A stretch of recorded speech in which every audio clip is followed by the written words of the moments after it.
राधे राधे। जय श्री कृष्ण। भगवान सद्गुरुदेव के चरणों में कोटि कोटि प्रणाम।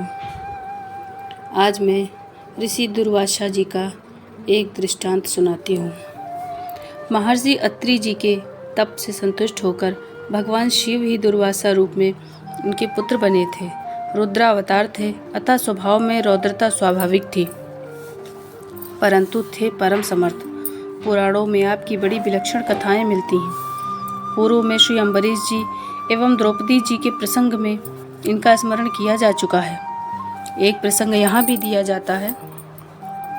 एक बार ये यह कहते हुए घूम रहे थे कि मैं दुर्वासा हूँ, दुर्वासा, मुझे निवास करने के लिए एक स्थान चाहिए, परंतु याद रखना मुझे तनिक से अपराध पर क्रोध आ जाता है। भला जानबूझकर कौन विपत्ति बुलाने लगा। तीनों लोकों में किसी ने भी अपने यहाँ रखने का साहस नहीं किया। अंत में घूमते घामते श्री द्वारिका पहुँचे। सबके परमाश्रय भगवान श्री कृष्ण ने इन्हें आदरपूर्वक बुलाकर अपने निज सदन में वास दिया। कभी तो ये हजारों मूर्तियों का भोजन अकेले ही खा जाते थे, कभी एक बालक की तरह थोड़ा पाकर ही रह जाते थे। कभी दिन में बाहर निकल जाते तो दिन भर लौटते ही नहीं, भोजन धरा ही रह जाता। कभी आधी रात को भोजन मांगते। सर्वसमर्थ प्रभु ने सब व्यवस्था की। एक दिन इन्होंने अपने ठहरने के स्थान में आग लगा दी। सब कुछ जलकर भस्म हो गया और अपने दौड़े दौड़े श्री कृष्ण के पास आकर बोले, मैं अभी अभी खीर खाना चाहता हूँ। श्री कृष्ण का संकेत पाते ही महारानी श्री रुक्मिणी जी तुरंत स्वर्ण थाल में खीर परोस कर लाईं।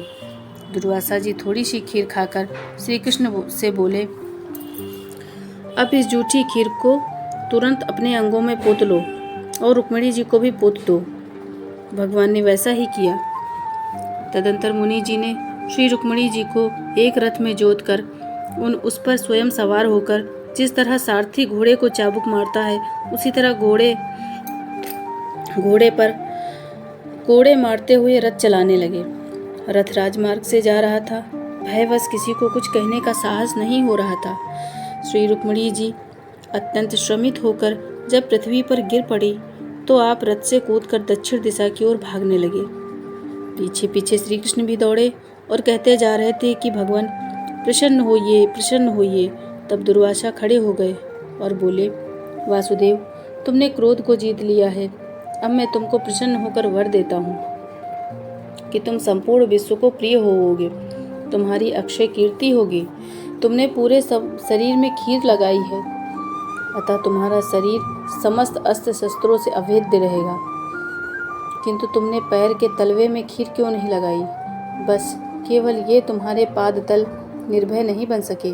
तत्पश्चात श्री रुक्मिणी जी से बोले, कल्याणी, तुमको रोग तथा जरा नहीं स्पर्श करेगी, तुम्हारी अंग कांति कभी म्लान नहीं होगी। इतना कहकर महर्षि अंतर ध्यान हो गए।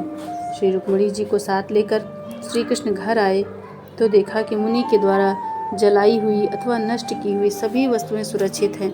ऐसे ही आपके अनेकों चरित्र हैं। बोलो राधे राधे।